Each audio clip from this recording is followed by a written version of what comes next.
Dios les bendiga, amados hermanos. Les damos la bienvenida una vez más a un capítulo de Elegidos para Contarlos, el podcast de la Casa de Oración donde buscamos compartir nuestras experiencias con el Señor Jesucristo.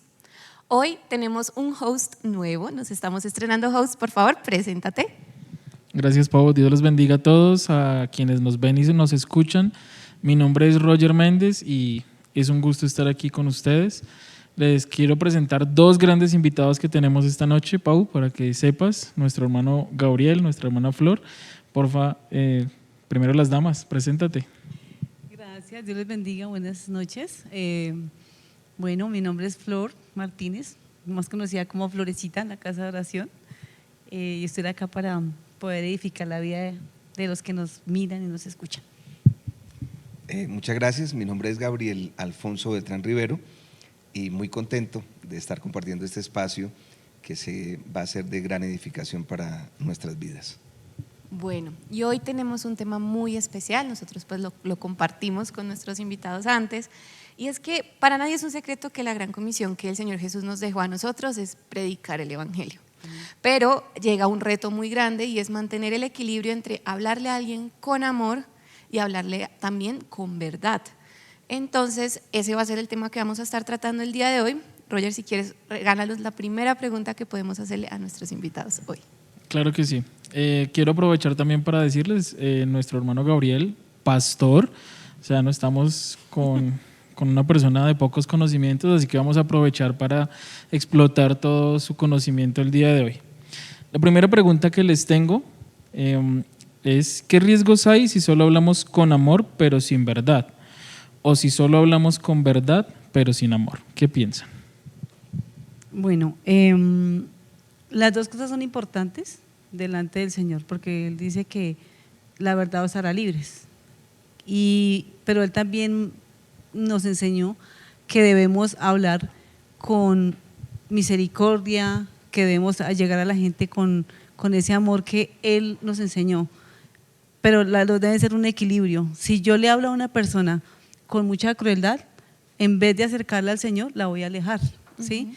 Entonces, lo que debo hacer es que debo mantener ese equilibrio para que las personas conozcan que ante todo, primero Dios es un Dios de amor, pero que también Él quiere que nosotras conozcamos quién es Él. Entonces, creo que tiene que ser un equilibrio perfecto. Bueno, yo creo que no hay una dicotomía entre las dos palabras. Creo que el amor se manifiesta en la verdad y hemos sido nosotros, los seres humanos, quienes complejizamos lo simple y creo que Dios nos envía a simplificar lo complejo, porque no hay nada más amoroso que la verdad, no hay nada más tierno que la verdad. Lo que sucede es que, como en la época de Jesús, algunos se sienten con autoridad de juzgar, de censurar, de criticar, de señalar, cuando en realidad el Evangelio es algo maravilloso porque es restauración y es justicia y es verdad en el Espíritu. Entonces, creo que no hay esa dicotomía, sin embargo, creo que se presenta cuando la persona que lleva el mensaje no entiende el verdadero contenido del mensaje. Es decir, es más un tema de nosotros como mensajeros, más de que las personas de pronto no quieran recibir el mensaje, porque yo tenía justamente aquí anotado en mis notas que si realmente se puede amar a alguien y no decirle la verdad. O sea, si yo le oculto a esa persona la verdad de la palabra, lo que dice, cómo quiere transformarla, no lo estoy amando. Pero para nadie es un secreto que hemos tenido momentos en reuniones familiares, con amigos, en donde uno trata de pronto, no sé si sea la palabra correcta, confrontarlos con la palabra y la persona se cierra. Las personas siempre nos cerramos. ¿Qué consejos creen ustedes que podríamos, o qué errores más bien, antes de los consejos?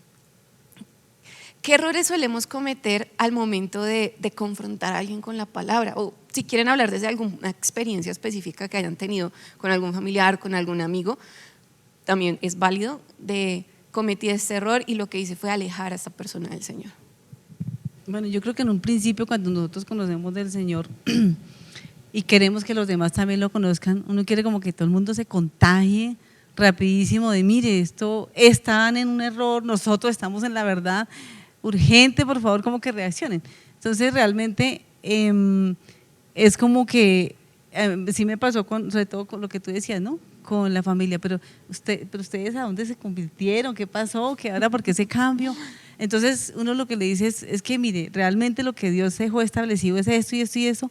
La palabra dice que uno no debe hacer esto, que respetando todo, pero digamos el tema de las imágenes, eso no debe hacer, pero ¿por qué? Si es, entonces uno realmente lo que tiene que hacer es sencillamente darle a la gente a conocer que Dios es uno, que Dios es único, que no hay nada sobre la tierra ni sobre ninguna parte donde Dios, alguien se compare con una imagen, se compare con él.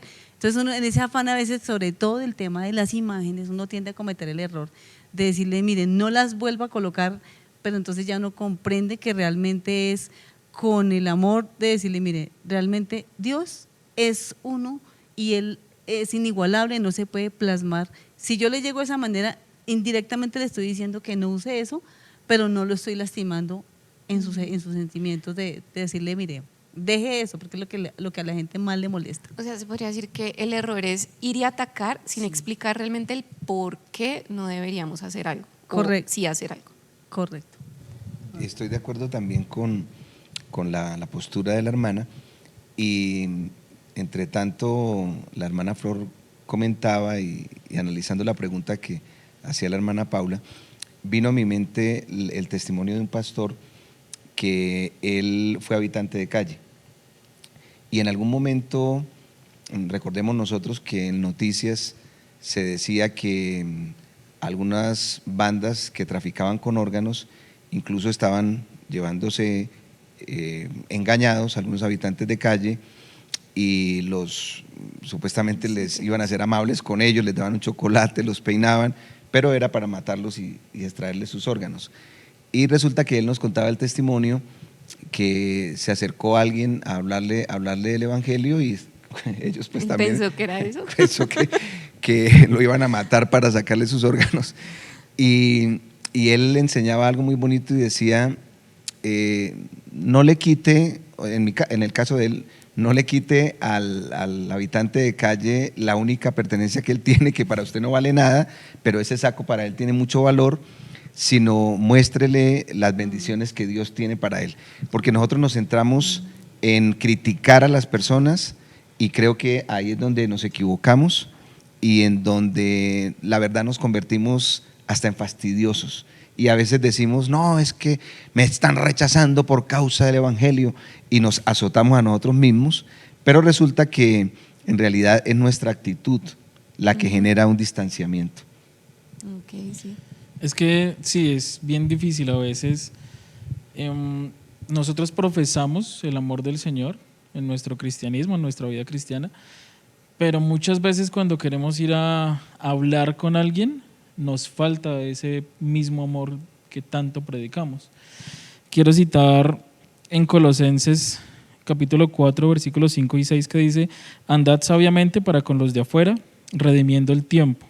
Sea vuestra palabra siempre con gracia, sazonada con sal, para que sepáis cómo debéis responder a cada uno. Porque lo que decía el hermano Gabriel es muy cierto. Muchas veces se sienten más atacados cuando nosotros queremos acercarnos a dar una palabra del Señor. Sencillamente eso.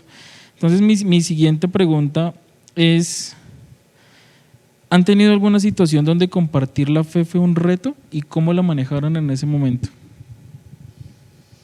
Bueno, yo creo que realmente es un reto casi que en todos los momentos, ¿no? Porque cada uno se pone en su posición y por decir de alguna manera que uno defiende la fe, pero la fe realmente no necesita defensa. La fe es una verdad totalmente clara y veraz. Entonces, lo que se defienden más son como las posiciones y los pensamientos de las personas. Pero sí, realmente uno cuando quiere llegarle a la gente, no es tanto decir mi posición, mi pensamiento, sino enfatizarle mucho que más que lo que yo pienso o ella piensa, es que el Señor siempre tiene un plan mejor de lo que nosotros pensamos, de lo que nosotros creemos. Entonces, cuando yo, digamos en mi caso, le hablo a alguien, le digo, el Señor solamente nos va a quitar lo que no nos conviene. Entonces, cuando uno le habla de convenir o no convenir, la persona entonces comienza a tener otra actitud para recibir el mensaje. Porque si de lo contrario se van a sentir, me están quitando algo de lo que yo estoy, Lo que es hermano Gabriel, de la bolsita del exacto, habitante de lo calle. mío, no me lo quite, pero si uno dice, hay algo diferente, hay algo que es mucho mejor, la persona comienza a ceder. Y que hoy por hoy creo que a nivel mundial se ve mucho el tema de un egoísmo que tratamos de cubrir con máscaras, ¿no? La experiencia de hoy en un mundo secular es todo es tuyo, tú puedes, eres tú tu mejor versión, El culto entonces al yo. todo eso.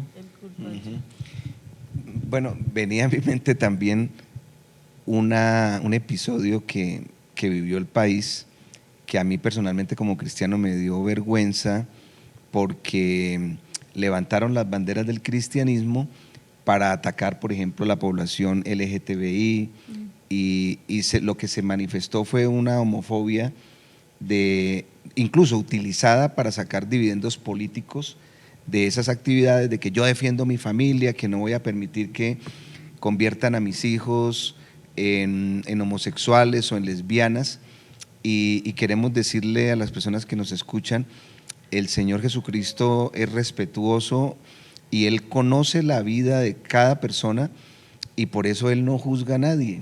Nosotros somos los que siempre, incluso nos atrevemos a sentar a Dios en el banquillo de los acusados y a enrostrarle por qué no actuó, por qué no permitió que esto sucediera. Hay muchas circunstancias difíciles que muchas personas enfrentan y que lo que hoy son es la consecuencia de unos malos patrones de enseñanza en sus padres, fueron agredidos sexualmente por algún hermano, algún familiar. Son personas heridas. Nosotros no debemos ir a mostrarle la herida o a meter el dedo en la herida, sino debemos llevar esa palabra de sanidad, una solución, ese bálsamo que es el Evangelio. Entonces, a veces, por ejemplo, le preguntan a uno, ay, que si esta persona, que si no se bautizó, que si se salvó, que si… Yo normalmente frente a esas preguntas le digo, yo prefiero… preocúpese usted, ¿cierto? No nos preocupemos por su papá o por su mamá, porque muchas veces ahí está el tema, ¿no? Verdad o amor. Ah, hermano, si usted dice que se salvó si no se bautizó, entonces está mintiendo. No se trata de esas encrucijadas y esas pequeñas como trampas de la conversación, sino entender que hay un Dios restaurador, un Dios que está dispuesto a levantar al caído y que desde luego no conecta con la exclusión, sin desde luego ir a justificar ninguna clase de acción. Pues justamente quería preguntarle sobre eso, volteando un poquito la conversación. Ya hemos hablado de la importancia del amor al evangelizar, el no señalar, el no meter el dedo en la herida, pero uno también de cristiano, y seamos honestos, llega a suavizar la verdad o de pronto incluso como a omitirla en las conversaciones, y ahorita hay un movimiento pues cristiano de pronto muy alrededor de está bien como tú vives, sé tú mismo, y no hablan de la transformación que logra la palabra del Señor en la vida de las personas. Entonces, mi pregunta va, si han tenido esa situación y si la han tenido, ¿cómo la han podido manejar de ya llegar al extremo en que estoy omitiendo lo que el Señor quiere para la vida de las personas? No sé si me hago entender. Sí, te entiendo. No, y realmente uno lo vive muy frecuentemente porque las personas le dicen, hoy tengo algunas amigas que no, yo estoy haciendo esto y me estoy sintiendo bien y entonces practico tal ejercicio o practico la yoga, bueno, en fin, tipos de cosas así. Y uno dice, sí, ok, sí. Sí, yo le digo, esos son pañitos de agua tibia, pero realmente uno como que al momento, bueno, lo respeto, pero como le digo que sí, que eso no le va a ayudar realmente.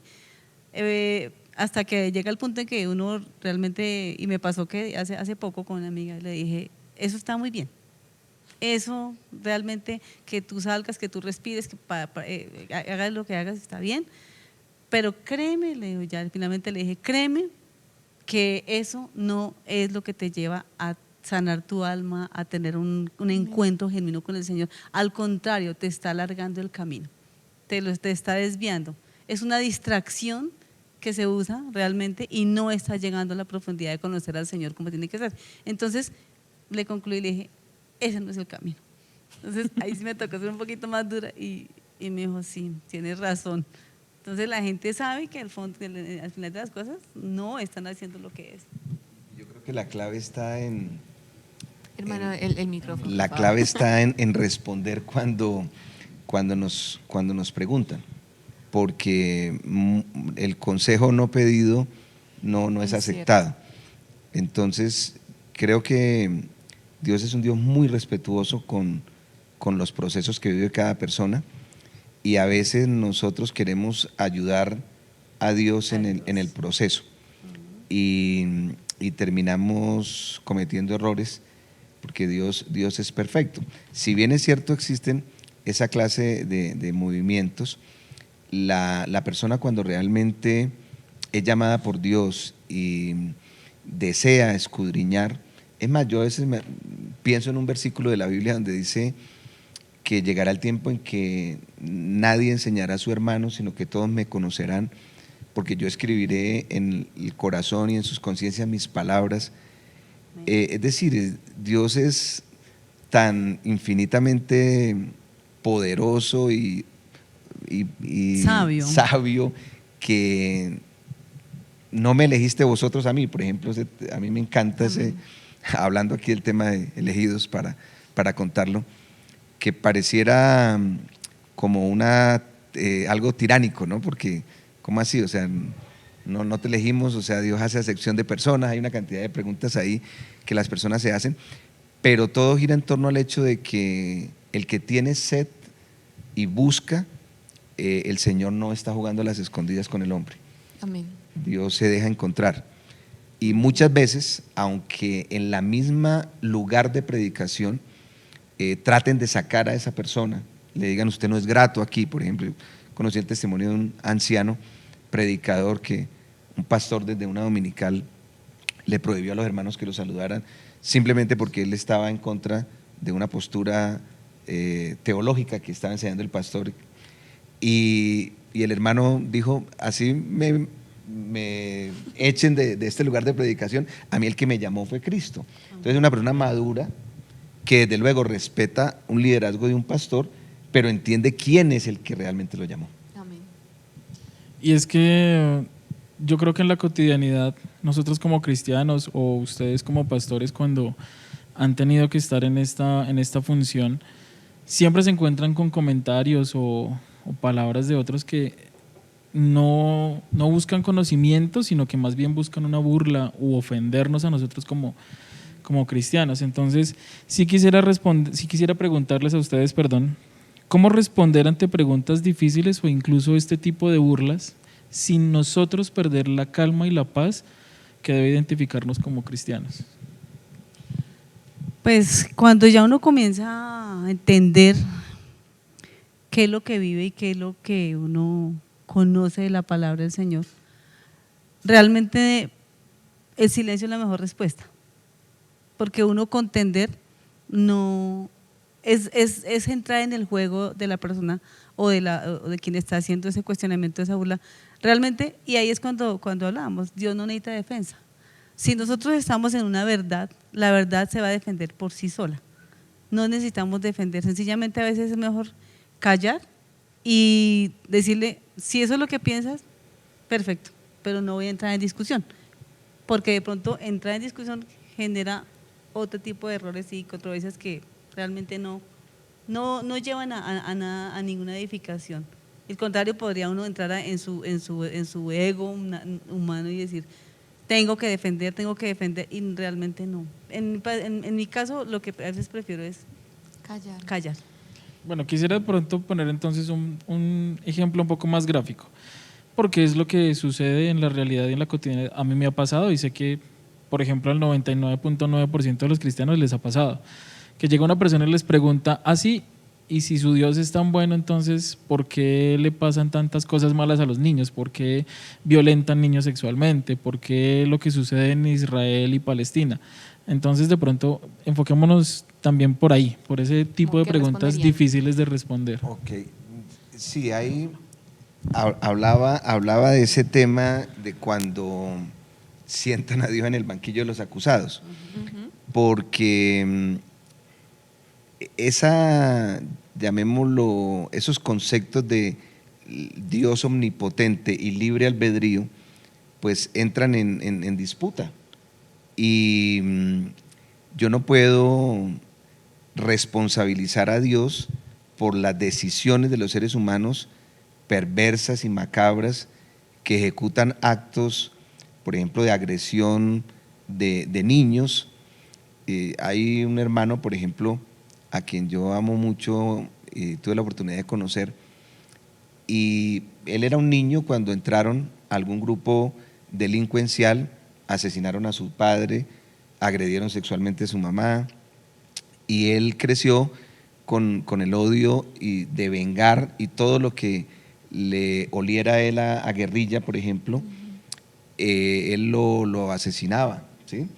Y se convirtió en un paramilitar tremendamente violento, porque él decía eso: si Dios existe, ¿dónde estaba cuando llegaron y mataron a mi padre? ¿Dónde estaba cuando agredieron sexualmente a mi mamá?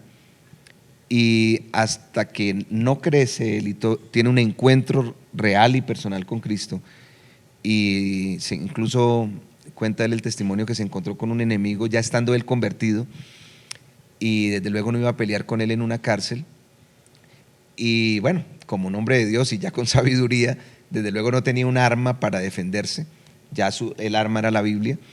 Él le salió al encuentro y le dijo: los dos nos habíamos jurado que donde nos encontrábamos nos asesinaríamos.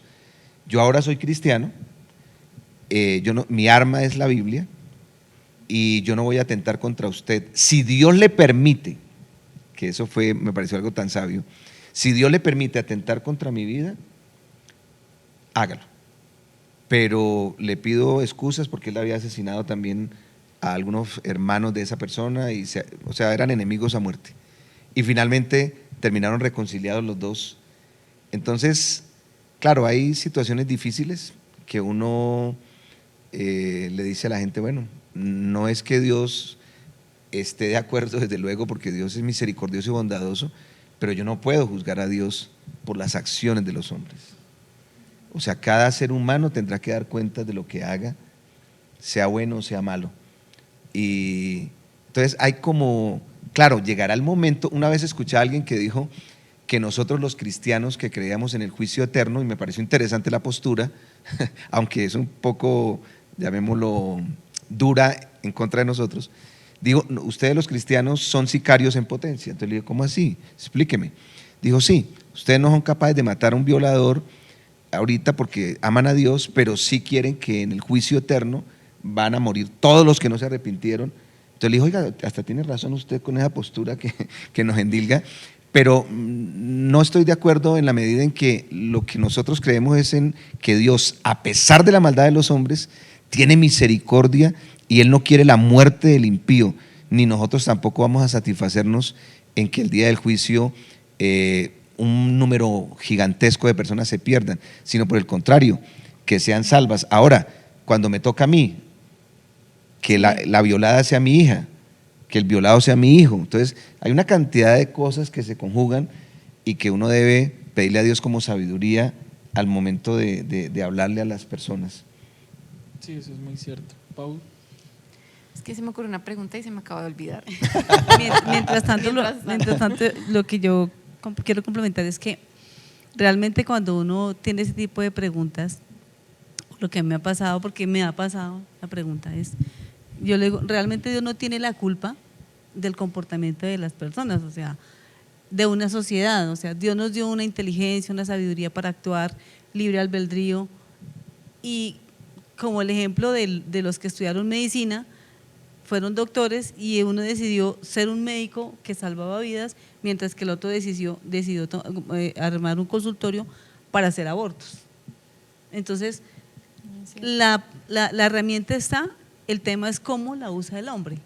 Entonces, a veces, ese tipo de consecuencias de las guerras, uno tiene que decir es, bueno, Estos son consecuencias de actos de desobediencia de la misma gente y tiene que asumir las consecuencias de sus propios actos, que realmente por eso Dios no tiene títeres, Dios tiene personas pensantes que deciden qué hacer con sus propias vidas.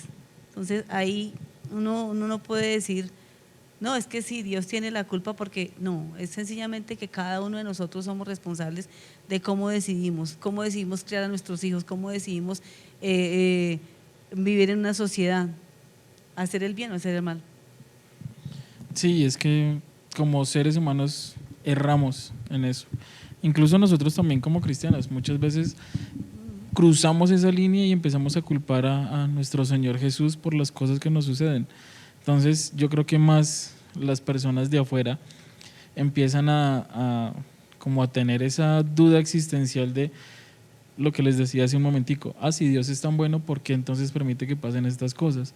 Pero no vemos precisamente ese secreto que está enfrente de nosotros, y es que nosotros mismos tomamos las decisiones. Amén, así es. Y algo que uno les puede enseñar a la gente muy práctico es como cuando uno está aprendiendo a conducir. A ti te dan las normas de tránsito, ¿cierto? Y te dicen, de esta la debes cumplir, o te accidentas o vas a matar a alguien, pero hay gente que ve el semáforo en rojo y se lo pasa. O sea, entonces uno es el que decide realmente qué quiere acatar. ¿Por qué le echamos la culpa a Dios si no lo tenemos en cuenta? ¿Por qué vamos a echarle la culpa a alguien o a los que crearon las normas de tránsito y decirle, no, ¿por qué me multaron si yo soy la que la estoy violando?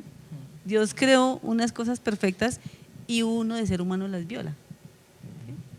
Bueno, continuando con este tema del libre albedrío, se me vino algo en la cabeza, hablando un poco de lo que mencionó hace ya ratico hermano Gabriel sobre el consejo pedido, y por experiencia propia sé que una de las formas más efectivas de evangelizar es el testimonio. Me ha pasado en mi trabajo, ellos saben que yo asisto a una iglesia, y de pronto las conversaciones sobre el Señor surgen es porque ellos ven que mi vida es diferente, o la forma en cómo yo vivo es diferente. Quiero preguntarles un poco sobre eso, de hasta qué punto realmente el testimonio como cristiano es la herramienta más efectiva para evangelizar, porque también puede llegar al opuesto de predico algo que no aplico, y cómo de pronto lo han visto en sus vidas, algún testimonio, alguna experiencia que hayan tenido. Calla que tus acciones hablan.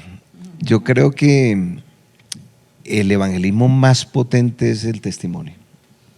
No hay una herramienta y algo más fuerte y con el poder transformador que ver el cambio de una persona. Lo otro es, Consecuencia de. Sí, pero yo creo que el testimonio es absolutamente decisivo. Es más, hablando un poco, usted dirá, bueno, hermano Gabriel, sale de un tema al otro, pero del satanismo. Hay personas que se escandalizan con los satánicos, hermanos, y ¡ay, qué tal! Nos asustamos y que llegó el satánico. Bueno, pero yo pienso que el satanismo es un grito desesperado para que nos muestren un Cristo vivo. Para mí eso es el satanismo. Es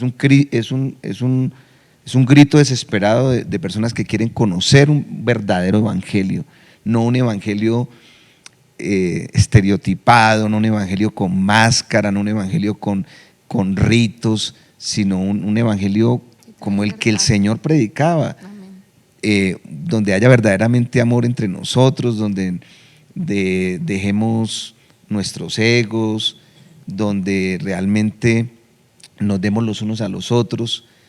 Entonces yo creo que el testimonio es fundamental. Claro, el mundo necesita un evangelio no de palabras bonitas de tú vivo, puedes, sino que transforme, que deje huella en la vida. Y por ejemplo lo que decía el hermano del satanismo, no hay nada más hermoso que era alguien que de pronto llegó a un extremo de practicar eso y realmente ser libre, no pañitos tibios de me estoy esforzando por dejar esto, no, sino que el Señor coja y le dé un giro de 180 grados a su vida. Yo creo que cuando uno comienza, sobre todo lo que tú decías, ¿no? Que como que no es que me estoy esforzando a dejar, sino que realmente estoy convencida de que no me hace falta, no sé, al que fumaba ya no fuma, al que toma no toma. Entonces, cuando comienzan realmente dice, pero eso no se puede hacer humanamente. Entonces ya tiene una influencia divina y es el poder de Dios que obra en nosotros. Entonces, cuando comienzan a verlo, el hecho solamente de que uno, bueno, pues es que la situación está difícil para todo el mundo, pero usted ¿por qué no se ve desesperada? Pero si usted ha pasado tales pruebas, pero si usted quebró, pero usted sigue igual de feliz. Entonces, realmente cuando uno comienza a decir, mi solución no es el esfuerzo que yo haga humanamente, sino que Dios tiene el control de las cosas de mi vida y que sabemos que por encima de todas las cosas hay una solución verdadera en Él. Entonces ellos comienzan a decir, ¿cómo hace? ¿Cómo es que hace? Cuénteme el secreto, ¿sí? Sí. Porque eso es lo que sí me ha pasado. Porque bueno, obviamente uno tiene ciertos testimonios y lo ven a uno feliz, contento. O sea, dice, ¿pero cómo hace? Entonces un día ya es cuando uno le dan el pie para decirle, esto solo lo hace el Señor. Amén. Esa es la transformación. Así es. Bueno, ya casi se nos acaba el tiempo. Última pregunta, yo creo. No, pero sí estamos tan chévere. Bueno, está bien, 2 horas aquí. 2 Ah. horas. Lo que dice Florecita es verdad. O sea, cuando empezamos a dar ese reflejo del Señor a través de nuestras experiencias, de nuestras vivencias, de lo que éramos antes, de que ya no somos los bebedores, los fumadores, todo se da una muestra grande.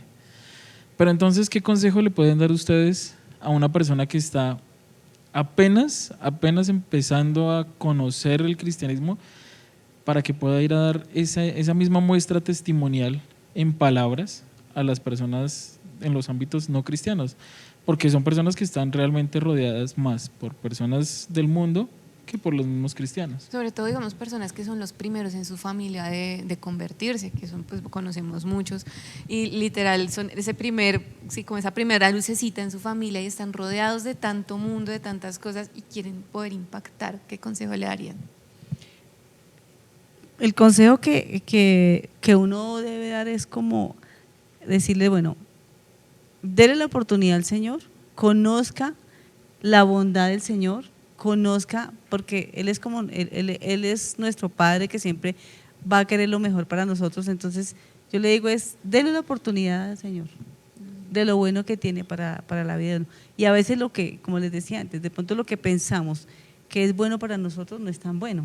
Entonces des esa oportunidad, hable con Él, cuéntele, y sobre todo que la gente dice, es que yo no puedo dejar eso, no soy capaz de dejarlo.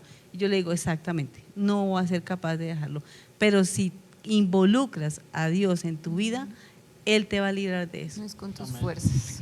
Bueno, yo quiero contarles un testimonio que me pasó. Yo fui el primero de mi familia, Amén. de una familia, religiosa, y creo que el consejo es que no debemos ser tan fanáticos y que debemos pedirle al Señor que nos dé sabiduría.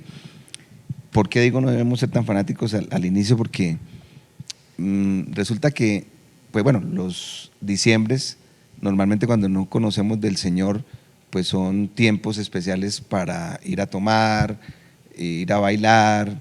Uno dice, pero ¿qué de malo tiene? Estoy con mi familia, estoy con mis papás. Entonces justifica uno los temas.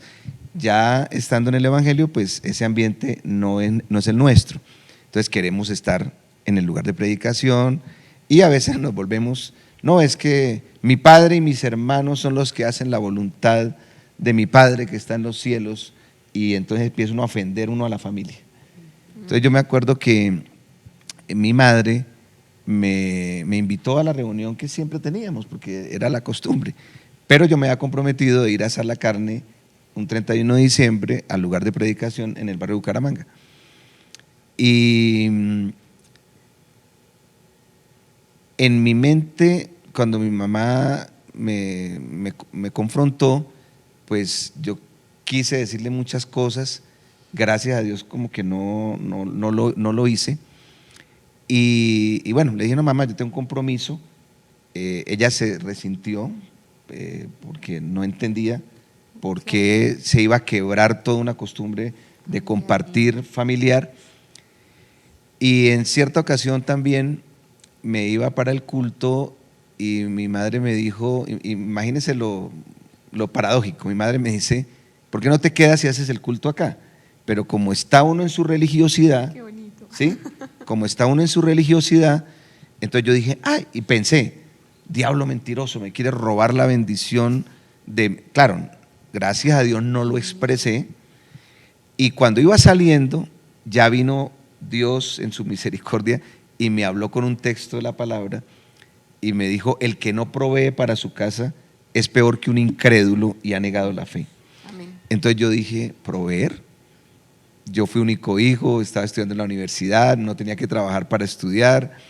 Entonces yo dije, ni los calcetines que tengo puestos me los he comprado, pero sí hay una experiencia para proveer y fue ese encuentro que tuve con el Señor.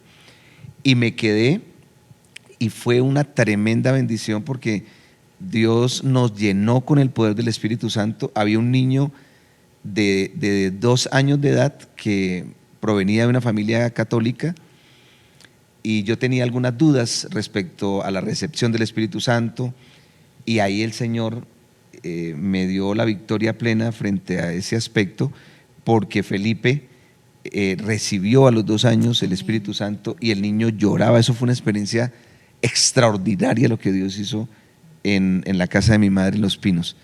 Mi madre ahora, por la gracia del Señor, es convertida, bautizada, es una mujer que sirve al Señor. Entonces yo creo que o sea, yo puedo estar no compartiendo con ellos lo mismo, pero puedo entrar y hablarles y demostrarles mi amor, porque es que uno a veces, claro, uno ama a la iglesia, está bien, pero ese amor a la iglesia no puede llevarme a apartarme por completo de mi familia y porque me convierto, o sea, ellos van a sentir ese menosprecio. Claro. Entonces debo hacerlo con delicadeza, con amor, porque ahí ya no se trata de verdades, sino se trata de entender que para ellos también está la salvación. Amén. Y que así como Dios me trató con cariño y misericordia, yo también debo hacerlo con ellos.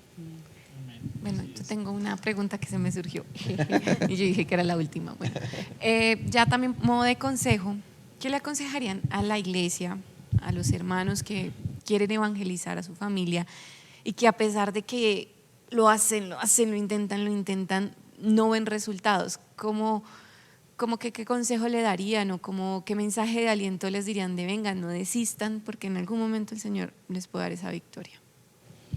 Bueno, el primer consejo es que el mejor aliado para uno ganarse la familia es el Señor, y es orar, clamar Amén. por ellos, ayunar por ellos, porque es un terreno duro, ¿no? Pero lo que uno puede hacer mejor es acercándose a ellos, realmente mostrándoles que uno, independientemente de que ya no pensamos lo mismo en la parte espiritual o que de pronto los que no conocen nada, realmente es llegarles con amor, llegarles con ese abrazo de siempre decirle Dios te bendiga. Yo soy una de las que siempre les digo, Dios es bueno, Dios es maravilloso, gracias a Dios, mire este negocio, mire gracias a Dios cómo los ha prosperado, gracias a Dios. Entonces, como que vean que de dónde proviene su bendición, de dónde proviene lo que están recibiendo, y es enseñarles siempre que todo lo que uno tiene es por la misericordia del Señor. Entonces, es como la manera de uno, y como decía Pablo, con los gentiles me hago gentil, con los hermanos me hago con tal de ganarlos, ¿cierto? Amén. Porque si los excluimos, pues sencillamente estamos mostrando no amor, sino una acepción de personas, y a eso no estamos llamados. Y yo creo que teniendo la misma misericordia y amor que demostramos con los de afuera, porque muchas veces somos implacables con nuestros familiares y con la gente de afuera no hallamos dónde colocarnos, y no estoy diciendo que no tengamos misericordia con ellos, hay que tenerla, pero también es con la misma misericordia que tenemos y más con nuestra familia. Amén. Y es que el Señor realmente nos enseñaba que a los que menos lo querían a él, era con el que quizá tenía más misericordia y los entendía, ¿sí? Porque no excluyó a nadie, él se acercaba, hacía todo lo posible para acercarse a ellos y a mí me traigo a la memoria un versículo que dice que los veía como árboles. Entonces, cuando uno ve, cuando tiene ese versículo, comienza uno a descifrar qué es lo que quiere decir. Yo los veo, es gente, pero los veo como árboles. O sea, realmente no hay en ellos una luz, no hay en ellos vida, no hay en ellos la revelación de Cristo. Entonces uno tiene que ser tan misericordioso con esas almas que realmente uno tiene que decirle al Señor, realmente ellos necesitan esa iluminación y esa verdad, esa revelación del Señor. Porque son como árboles y los árboles obviamente no tienen un espíritu, pero el Señor sí lo da. Bueno, ya para terminar les tenemos un detallito. Aquí pues es un botoncito. Premiados por estar aquí. Dice, lo que él me doy, hoy lo comparto. Y va muy de la mano con lo que estábamos hablando ahorita de dar ese amor que hemos recibido de parte del Señor. Para mi florecita. ¿Ese dice lo mismo? Sí. Muchas Esto gracias, dice muy amable. visto y oído. Amén, Listo, amén. y Qué lindos, gracias por ese trabajo.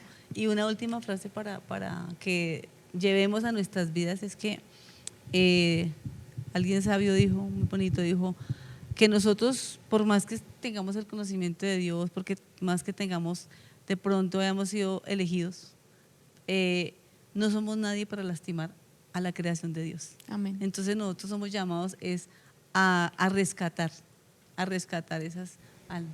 Amén. Ayúdanos, Rogercito, cerrando el espacio. Pues les agradezco infinito que compartan su experiencia con nosotros, su conocimiento. La idea es que desde aquí podamos construir y ayudar a las vidas de las personas que nos ven y escuchan. De verdad, es un honor también estar aquí con ustedes, acompañándolos en compañía de Pau. Les deseo un feliz día, el Señor los bendiga y recuerden que estamos en Elegidos para Contarlo. Dios les bendiga. Amén, amén. Muchas gracias.